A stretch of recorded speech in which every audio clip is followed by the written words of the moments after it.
आजच्या कार्यक्रमाचे विशेष अतिथी आदरणीय तामिळनाडूचे राज्यपाल बनवारीलालजी पुरोहित, आजचे दुसरे अतिथी महाराष्ट्राचे माजी मुख्यमंत्री आदरणीय देवेंद्र फडणवीसजी, आदरणीय शुभांगीताई डॉक्टर सतीश देवपुजारी, उपस्थित सर्व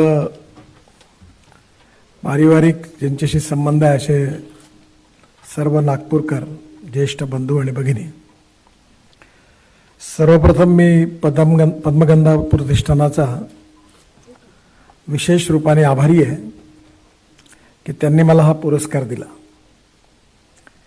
शुभांगीताई ज्यावेळी माझ्याकडे या पुरस्काराकरता आल्या होत्या त्यावेळी मी एका सेकंदातच पुरस्कार आणि सत्काराच्या कार्यक्रमाला नाही म्हणून स्पष्ट सांगतो.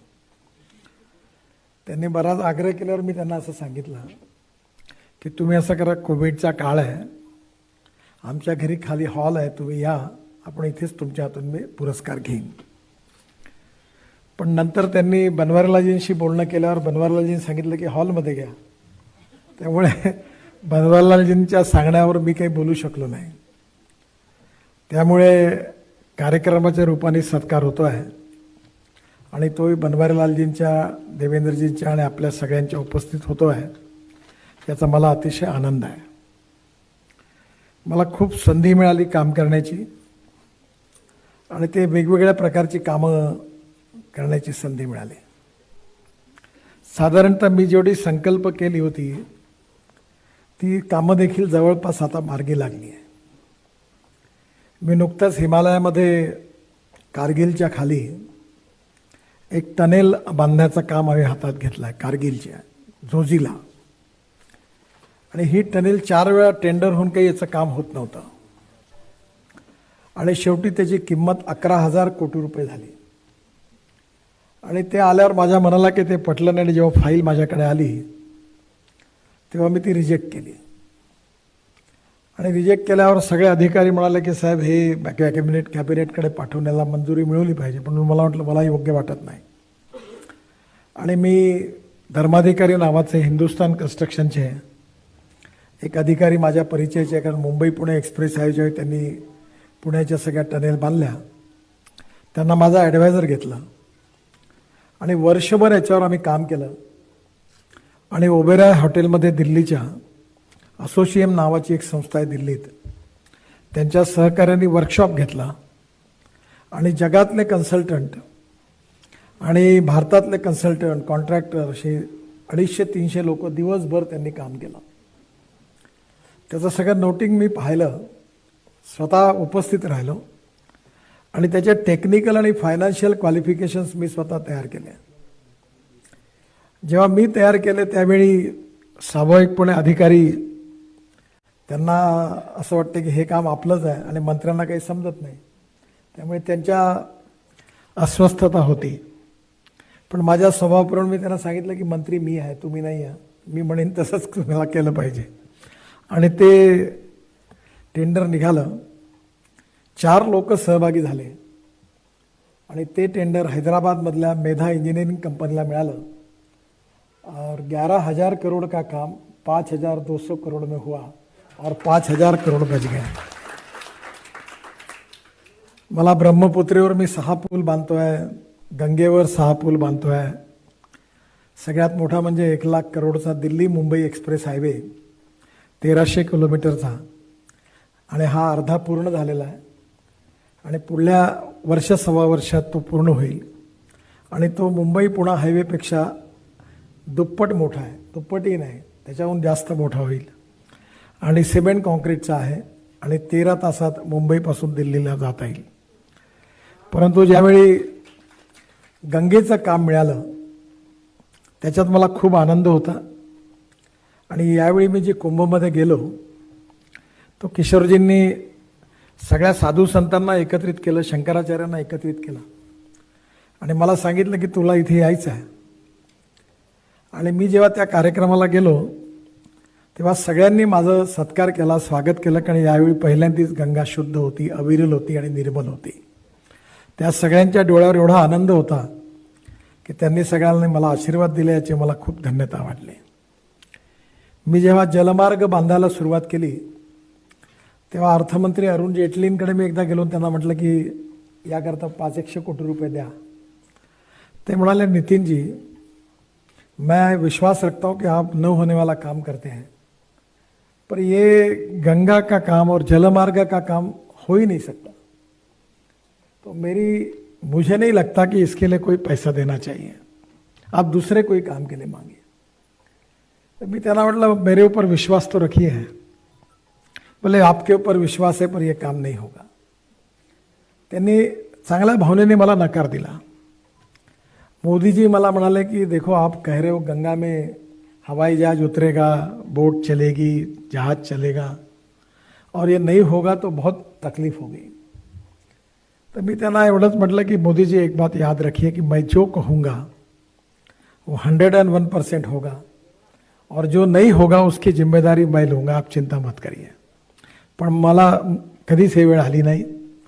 आज गंगेमध्ये मल्टीमोडल हब तयार झाले. गाजीपूर, हल्दिया, वाराणसी, साहिबगंज, प्रधानमंत्र्यांनी त्याचं ओपनिंग केलं आणि तर सगळी गंगा जलमार्ग सुरू झाला. मी ब्रह्मपुत्रेत ड्रेजिंग केलं, ब्रह्मपुत्रेचाही झाला. तर बांग्लादेशच्या प्रधानमंत्री मला म्हणाल्या कि आप एक काम करो बांग्लादेश के लिए कि बांग्लादेश में आकर जो हमारा मुंगली पोर्ट है ब्रह्मपुत्रा से वहाँ भी ड्रेजिंग कर दो. तो मैं त्यांना सांगितलं, मैं तो नहीं कर, ऐसा मुझे करना मेरे अधिकार में नहीं, आप सुषमा जी को और प्रधानमंत्री को कहिए. अगर सुषमा जी कहेगी विदेश मंत्री के नाते तो मैं कर दूंगा. त्या सुषमाजींना भेटले आणि सुषमाजींनी मला सांगितलं की तुम्ही नितीन हो सकता है तो कर दो. म्हटलं कर देतो. मी बांगलादेशमध्ये घुसून 250 कोटी रुपयाचं काम करून ब्रह्मपुत्रा पूर्ण त्यांचं ड्रेजिंग करून दिलं. ज्यावेळी श्रीलंकेचे प्रधानमंत्री इथे आले तर त्यांनी प्रोटोकॉलप्रमाणे मला काही भेटणं अपेक्षित नव्हतं, पण त्यांनी प्रधानमंत्र्यांना सांगितलं की मला नितीन गडकरींना भेटायचं आहे. तर मी त्यांच्याकडे गेल्यावर ते म्हणाले, कुछ भी करो श्रीलंका में आकर हमारे रोड बना दो. तो मैं म्हटलं आप एक बार मोदी जी और सुषमा जी को कहिए. आणि जेव्हा 26 जानेवारीला दुबईचे राजे आले होते तेव्हा व्यंकय्या नायडू, मी, अरुण जेटली, मोदीजी एका टेबलवर हैदराबाद हाऊसमध्ये जेवत होतो. दुबईचे जे प्रिन्स आहेत त्यांनी मोदींना म्हटलं, मोदीजी एक फेवर करिए. तो मोदीजी ने त्यांना विचारलं, क्या चाहिए आपको? तो बोले, नितिन गडकरी को 6 महीने के लिए दुबई के लिए एक्सपोर्ट कर दीजिए.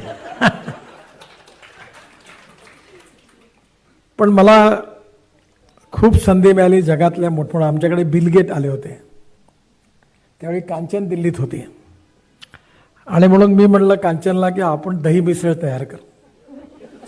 आणि दही मिसळ तयार केल्यानंतर बिल गेट आणि बिल गेटच्या बायकोनी खूप दही मिसळ खाल्ली, आणि ती तिखट होती, ते तिखट खात नाही अमेरिकन. तर तिने भरपूर अशी सुसुसू करत खाल्ली, पण ती काही रस्सा सोडत नव्हती. आणि तिने बिल गेटला सांगितलं की why you insist me to take that American breakfast, how beautiful this. आणि त्यांना भयंकर आवडली. त्यामुळे जगातल्या अनेक लोकांशी संपर्क करण्याची संधी मिळाली, जगात जाण्याची संधी मिळाली.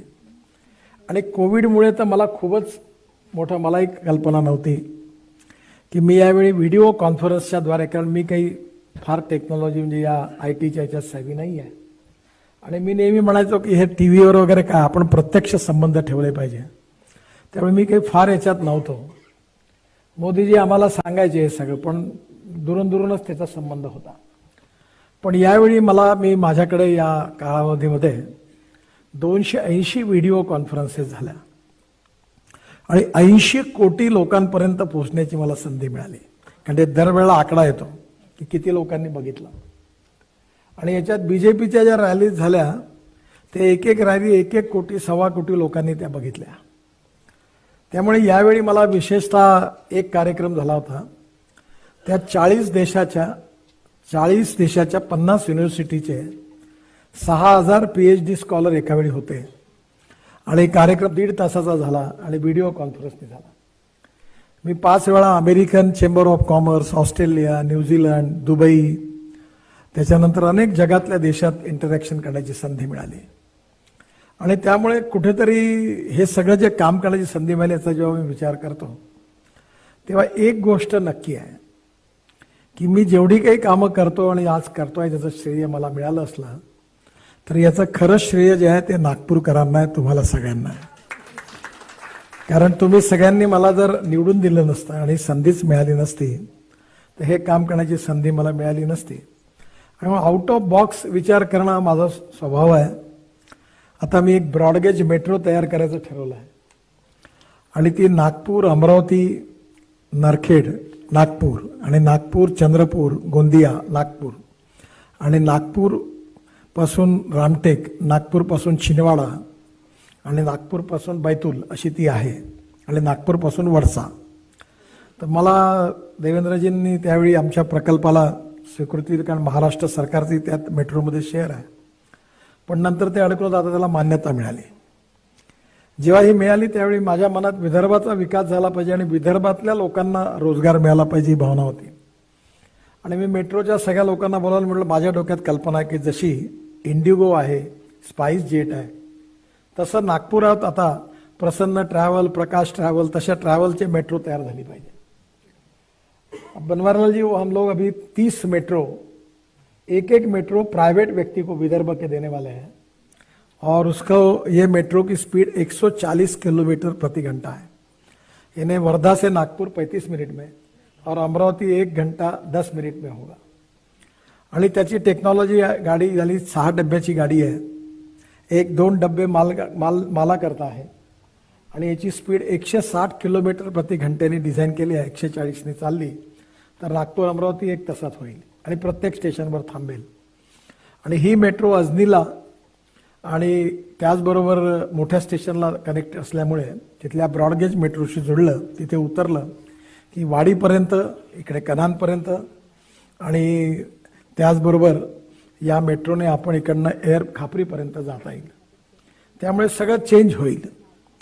मी जेव्हा नागपूरला आपण पहिल्यांदा, मला याचा खूप आनंद होतो कारण मला घरातून रोज पाहायला मिळतं की आपण पहिल्यांदा असं रस्त्यावर ब्रिज आणि ब्रिजवर मेट्रो असा पूल बांधला. तेव्हा हा होईल नाही होईल, सरकारमध्ये तुम्हाला माहिती आहे तेव्हा मेट्रोवाल्यांनी एक डिझाईन तयार केलं होतं. तर माझ्या स्वभावाप्रमाणे मी सगळं डिझाईन पाहिल्यावर त्याची पुंगळी केली आणि ती दीक्षितच्या हातात दिली. म्हणलं ये धंदा फिर से करो मत, आओ मत मेरे पास. ये वेंकट रमन करके जो L&T का डिजाइनर है, उसी का ही डिजाइन चाहिए, उसी को बुलाओ और वो भी मुझे डबल डेकर चाहिए और वही डिझाईन बनके आपको बनाना पडेगा. आणि मग देवेंद्रच्या मतदारसंघामधली अडचण होती की कसा रस्ता करायचा, रेलवे क्रॉस करनी थी, घर जा रहे थे. 50 लोग जो रिटायर्ड थे वो देवेंद्र के पास आकर रोने लगे, मेरे पास आकर रोने लगे, रोड तो बनाना है. मग देवेंद्र तिथे 4 वेळा फिरला, मी फिरलो, काही लक्षातच नाही आलं. पण देवेंद्र ने वो अलाइनमेंट निकाली है जो एक बाजू से टनल है और ऊपर से ब्रिज है, और वो भी टनल और उसका सबका डिजाइन वेंकट रमन ने किया है, जिसने मुंबई के एयरपोर्ट को बनाया. और पहली बार देश में पारडी में और अपने कामठी रोड पर अब इस प्रकार का ब्रिज बन रहा है. और मैंने NHAI से 1000 करोड़ ये ब्रिज बनाने के लिए दिए मेट्रो को, ताकि नागपुर में जो कुछ होना चाहिए वो अच्छा होना चाहिए. देवेंद्र जी के भी सहयोग से एक अच्छा प्रोजेक्ट हो रहा है जो अभी 15 अगस्त के पहले इसी साल पूरा करने का हमारा प्रयास है. और वो जो प्रोजेक्ट है वो म्यूजिकल फाउंटेन का है, फुटाड़ा तेलंगखेड़ी में 4000 लोगों की गैलरी है. और ये जो फाउंटेन है वर्ल्ड का नंबर 1 का फाउंटेन बन रहा है, इतना ऊंचा पानी जाएगा उसका डिजाइन फ्रांस के आर्किटेक्ट ने किया हुआ है. उसके पंप टर्की से आए हुए, उसकी कमेंट्री गुलजार की है और उसका संगीत AR रहमान का है. और उसके 6 ऑस्कर विजेता है. जेव्हा मी या प्रोजेक्टच्या मागे लागलो तेव्हा याचा खर्च बघून अधिकाऱ्यांनी खूप, कारण एवढं चांगलं करायचं तर ते काही स्वस्तात होत नव्हतं. देवेंद्रजी मला म्हणाले की, मी म्हटलं हे आपल्याला जसं करायचं जगातला नंबर 1चा करायचा आहे. आणि आज त्यांचंही सहकार्य मिळालं आणि मी पण CRF मधून पैसा दिला. आणि मग जेव्हा मी तिथे गेलो तर त्या ठिकाणी जायला तेलंगखेडी से कॉन्क्रीट रोड बना है अब बीच में रोड बनाने थे तो लोगों ने आंदोलन किया, वो पेड़ काटने की बात आई। तो फिर मैंने कहा कि एक काम करो कि नागपुर यूनिवर्सिटी जो है अमरावती रोड, वहां से लेकर आरटीओ तक ब्रिज मंजूर करो। तो वो ब्रिज भी मंजूर किया, उसका अब 2 महीने में काम शुरू हो रहा है। और उसके नीचे से फिर तेलंगखेड़ी में जाएंगे और वहां वेटरनरी कॉलेज के ऊपर जगह मिली, देवेंद्र जी ने उस समय दी। वहां 3 मंजिले ऑटोमेटिक लिफ्ट कार्ट वर्किंग है और 3 मंजिले में रेस्टोरेंट है, फूड स्टॉल है, सब फूड मॉल है। आप तेलंगखेड़ी की तरफ देखकर पाव भाजी और पानी पूरी खा सकेंगे। तो इतना सुंदर उसका डिजाइन है। तो बहुत सी ऐसी बातें जो नागपुर में भी हुई है और देश में भी करने का अवसर मुझे मिला। पर इन सबसे अच्छा काम अगर मेरे जीवन में कोई होगा तो संघ के कारण, विद्यार्थी परिषद के कारण और मेरी मां के कारण मुझे एक बहुत अच्छा वारसा मिला। आज भी मैं कितने भी कठिन परिस्थिति में हूं, आज तो नहीं हूं पर बीच में था, तो कर्जा निकाल कर भी मैंने लोगों की सेवा की है। तो कम से कम 12 से 12.5-13 हजार हार्ट के ऑपरेशन मैंने मुफ्त करके दिए। और मेरे जीवन का सबसे आनंद का क्षण है कि 100 लोग ऐसे थे जो दोनों पैर उनको नहीं थे। तब जर्मनी से, वो डॉक्टर कामदार मेरे साथ काम करता है, जर्मनी से हमने पैर लाए और 100 लोगों को जोड़ दिए। और जोड़ने के बाद उसमें से कोई बुलेट चलाने लगा, कोई दौड़ने लगा आम आदमी जैसा। जो पहले सोए थे, कुर्सी पर भी बैठकर चल नहीं सकते थे, तो उनके चेहरे की खुशी देखी तब मुझे लगा कि ये जीवन का सबसे बड़ा काम है। तो निश्चित रूप से ये जो सेवा का काम है वो करने का मुझे विशेष रूप से आनंद है। एक काम मैं अभी तक कर नहीं सका, उसका मुझे अस्वस्थता भी है, चिंता भी है, पर मैं हारूंगा नहीं। क्योंकि मैं आज तक लाइफ में कोई पत्रकार मुझे सवाल ही नहीं पूछ सकता कि आपने ये घोषणा की, हुआ कि नहीं हुआ। मैं जो बोला है वो मैंने लगभग 100%, 1% किया है। और नहीं होता तो ललकार के कस्तूरचंद पार्क पर खड़ा होकर बताया कि ये काम मुझे करना नहीं है, मैं नहीं करूंगा। तो इसका भी संकोच नहीं किया है। वो काम है कि विदर्भ में किसानों की आत्महत्या होती है और ये आत्महत्या रोकने का प्रयास हम लोग कर रहे हैं। उसके लिए मैं काफी काम कर रहा हूं और मैंने अपने जीवन का काफी समय इसके लिए खर्चा किया है, पर अभी भी उसमें जैसी चाहे वैसी सफलता नहीं मिली है। आज भी गांव में बहुत स्थिति खराब है और इसलिए अब मैंने तय किया है कि अब गांवों का विकास होना चाहिए। हमारे देश में एग्रीकल्चर, रूरल, ट्राइबल, यहां बहुत गरीबी, भूखमरी और बेरोजगारी है। गढ़चिरौली जिले के लिए कल ही मैं बैठा था, बहुत बुरी अवस्था है। और उन लोगों का कैसे विकास हो, वो हमारे साथ कैसे आए और किसानों की आत्महत्या कैसे कम हो, ये एक मेरे लिए बहुत चैलेंजिंग काम था। सरकार में भी करती है, बाकी लोग भी करते हैं, मैं भी हमारे एग्रो विजन के द्वारा हम लोग बहुत कोशिश कर रहे हैं। थोड़ी बहुत सफलता मिली है और मेरा सपना है कि इस देश के किसान पेट्रोल डीजल का पर्याय देंगे। वो भी सपना पूरा हुआ होते देख रहा है। मैं बड़े बड़े कंपनियों के एमडी मेरी बहुत डांट खा चुके हैं। बजाज का और टीवीएस के 2 यंग एमडी है, राजू बजाज और वो, तो उनको मैंने दोनों को कहा तुम एक काम करना, जब तक किसानों ने तैयार की हुई इथेनॉल की बाइक और स्कूटर तैयार नहीं होती तब तक मेरे ऑफिस में नहीं आना और एक भी काम नहीं करता मतलब तुम्हारा, उठो निकलो मतलब यहां से। जब तक तुम ये बना के नहीं लाओगे तो 15 दिवसानंतर मला उन्होंने फोन किया कि आप बाइक बन जाएगी और इस तारीख को आपको लॉन्च करना, और मैंने वो बाइक लॉन्च की। अब मैं चाहता हूं कि हमारे किसानों ने तैयार किए हुए ईंधन पर, अभी नागपुर की 100 बसें सीएनजी पर चल रही, ऑटो रिक्शा कन्वर्ट हुई और नागपुर से डीजल को हद्दपार करके नागपुर प्रदूषण मुक्त, एयर पोल्यूशन और वाटर पोल्यूशन से मुक्त हो। अभी नाग नदी पर हम 1700 करोड़ रुपए खर्चा कर रहे बनवाने वाले, प्रोजेक्ट मंजूर हो गया। और मेरी कल्पना है कि अंबाझरी तालाब में नाव में बैठकर पारडी तक पानी में बैठकर जाएंगे। तो आज तो आप लोग विश्वास नहीं रखेंगे क्योंकि बहुत गंदी है नाग नदी। केवल एक ही बात के लिए विश्वास रखिए कि मैं बोल रहा हूं इसलिए विश्वास रखिए। तो ये ऐसी अनेक अशक्य कल्पनाएं देश में और शहर में भी जो भी कुछ काम करने का मौका मिला, इसका सभी काम का श्रेय मुझे नहीं है। मेरे साथ काम करने वाले असंख्य इंजीनियर्स काम करते हैं, अनेक लोग काम करते हैं रात दिन, और मैं चमत्कारिक रूप से आउट ऑफ बॉक्स ऐसी बातें बताता हूं कि जो उनके रिकॉर्ड में नहीं होती, एजेंडा में नहीं होती, नहीं बोल नहीं सकते, क्योंकि ऊपर से मैं भी मुजोर हूं कि मैं मंत्री हूं। मैंने बोला गड्ढे में डालो तो डालो, मेरी चलेगी, तुम्हारी नहीं चलेगी। तो उसके कारण उनका इलाज भी नहीं चलता। अभी मैं डावोस बना रहा हूं, स्विट्जरलैंड का डावोस जो है, और वो ये जो कारगिल है, इस पहाड़ी पर मैं 10,000 एकड़ जगह लेकर वर्ल्ड का सबसे अच्छा सुंदर हिल स्टेशन वहां बनाने का मेरा सपना है। और वो काम को मैंने हाथ में लिया है। बहुत कठिनाइयां है पर हो जाएगा। तो स्वाभाविक रूप से ये बहुत कामों में चैलेंजेस भी होते हैं, पर इसके पीछे एक भावना है, जिसके पीछे जो संस्कार है, जो संघ का, विद्यार्थी परिषद का हमें मिला है कि हमारा देश है और इस देश के लिए हमको काम करना है, मातृभूमि के लिए काम करना है। मैं पिछले 5 साल में 17 लाख करोड़ रुपए के काम कर चुका हूं। अभी तक 5 लाख करोड़ के काम कर चुका हूं। और मैं ऐसा एक मंत्री हूं कि मैं कहता हूं मेरे को पैसे की कमी नहीं। मैं ऐसे 1 लाख करोड़, 50,000 करोड़, और उल्टा मैं मतलब करो, ये रिकॉर्ड कर लेना मेरा बोलना क्या है तो, और पूछना लगे तो 1 साल के बाद क्या हुआ नहीं हुआ, पर पैसे की कोई कमी नहीं। मैं अक्सर ये कहता हूं कि इच्छा शक्ति चाहिए, देशभक्ति चाहिए, कमिटमेंट चाहिए।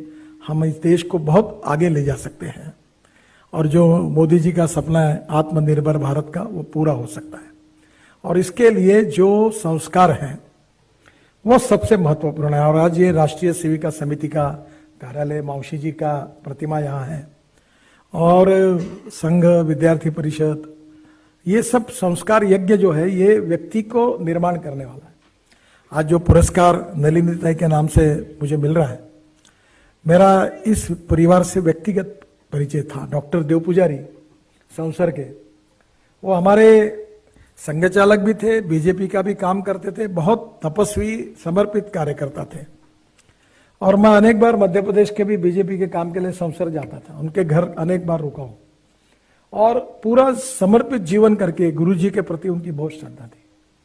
और यहाँ यशवंत स्टेडियम के सामने वो रहते थे, और नलिनी ताई और डॉक्टर साहब का भी मेरा काफ़ी परिचय था। आज उनके बच्चे अच्छे डॉक्टर हैं।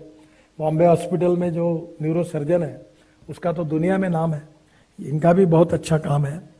पर डॉक्टर जी ने अपना संपूर्ण जीवन इस परिवार में पूरा संघ के लिए दिया था। और हमारे जैसे देवेंद्र और मेरे जैसे लोग, अभी उनको कम उम्र में, हमें बहुत प्रतिष्ठा सम्मान मिली। पर यह प्रतिष्ठा सम्मान मिली, सत्ता मिली, इसका श्रेय केवल हमारे कर्तृत्व का नहीं है। ये डॉक्टर देव पुजारी जैसे और नलिनी ताई जैसे अनेक कार्यकर्ताओं ने अपने जीवन को इस यज्ञ में समर्पित किया है। उसके कारण हमको ये दिन देखने के लिए मिला है, क्योंकि उस समय परिस्थिति बहुत खराब थी, प्रवाह उल्टा था। 3-3 बार मैं वो कमलनाथ के खिलाफ चुनाव लड़ने के लिए वहां भाजपा के, इसमें हमारा चुनाव खत्म होकर वहां जाता था। 1,500 हजार कार्यकर्ता नागपुर से, कितने झगड़े होते थे, मारपीट होती थी, कितने हाथ पैर टूटते थे, और क्या क्या मध्य प्रदेश उस समय छिंदवाड़ा जिले में होता था, मुझे याद है। और मुझे कमलनाथ कहते थे कि तुम मेरे दोस्त तो एक ही काम करना, छिंदवाड़ा मत आओ। मैंने बोला ऐसा कैसे होगा, हमारी पार्टी है तो मैं तो आऊंगा ही। और डॉक्टर देव पुजारी का घर हमारे कार्य का केंद्र था। उन्होंने संघ का काम समर्पित भाव से किया, भारतीय जनता पार्टी का, जनसंघ का किया, और जीवन भर प्रवाह के खिलाफ उनका परिवार अपना जीवन, अपना घर दार, पैसा, सब धन, प्रैक्टिस छोड़ छाड़ करके पहले प्रायोरिटी संघ, ये इस परिवार की विशेषता थी। और मैं उससे नजदीक से जानता था, और इसलिए उनके स्मृति में पुरस्कार। और शिवांगी ताई, मैंने अभी तक कोई पुरस्कार के कार्यक्रम में और सत्कार के कार्यक्रम में मैं जाता ही नहीं, बिल्कुल नहीं जाता, क्योंकि मुझे कभी कभी बोलना नहीं चाहिए, पर मैं बोलता हूं लोगों को कि सत्कार और श्रद्धांजलि की सभा में बहुत सामने होता है, तो मैं ये कार्यक्रम में आता ही नहीं। जो होगा वो जनता जो करेगी तय करेगी। पर आपने मुझे बड़ा, दावपेच तो नहीं कहूंगा, पर आपने बड़े हिसाब से मुझे ट्रैप किया, ताकि पर मुझे एक बात की खुशी है, पुरस्कार बहुत मिले मुझे, अंतर्राष्ट्रीय पुरस्कार मिले, बाकी भी मिले, पर यह पुरस्कार इसलिए है कि डॉक्टर देव पुजारी और नलिनी ताई देव पुजारी, जो परिवार हमारा एक समर्पित परिवार था संघ विचारों का, उनके स्मृति प्रीत्यर्थ पुरस्कार है। और पद्मगंधा प्रतिष्ठान जो है आपके प्रति मेरी श्रद्धा है, क्योंकि आपने गुरु जी के प्रति बाकी इतने विषयों पर नाटक लिखे, साहित्य लिखा, उसके पीछे एक वैचारिक प्रेरणा है राष्ट्रीय पुनर्निर्माण की। और उस पारिवारिक भाव से मैं आपको नहीं भी नहीं बोल सका। ये मेरा सत्कार नहीं है।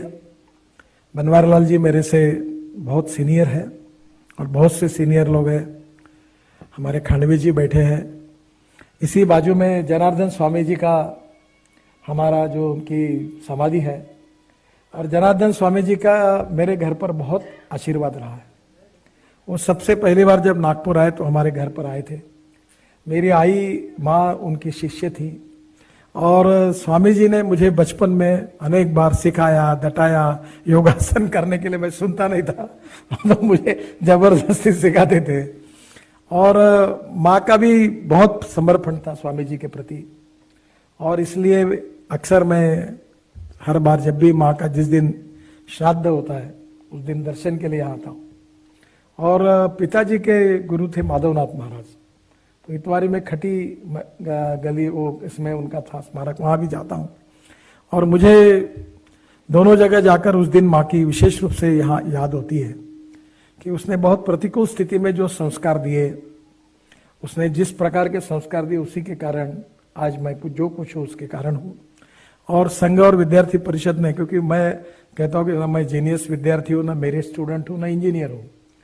बहुत लोगों में गलत फहमी है कि मैं बहुत एक्सपर्ट इंजीनियर हूँ, पर मुझे कोई समझता नहीं। मैंने अपने घर में घर बनाया था तो बेडरूम में पिलर आ गया पलंग के बाजू में, तो मैं कोई इतना ज्ञानी नहीं हूँ, पर मैं बुलडोजर हूँ।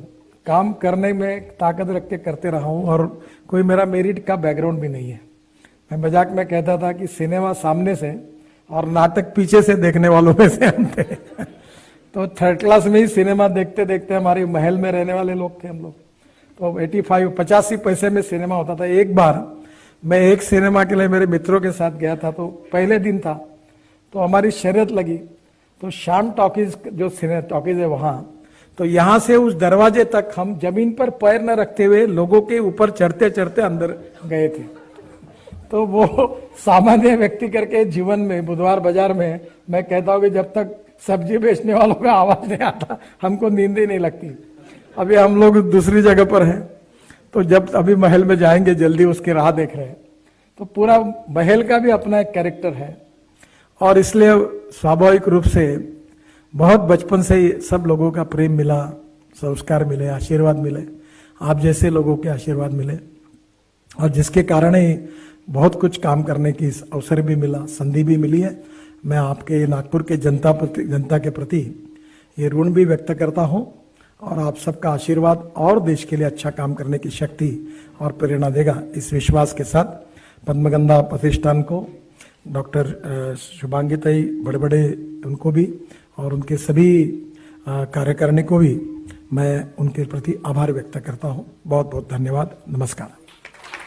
सब्सक्राइब करें आवाज नेशनल न्यूज़ और बेल आइकन दबाना बिल्कुल भी ना भूलिए, ताकि हमारी अपडेट सबसे पहले आपको मिले।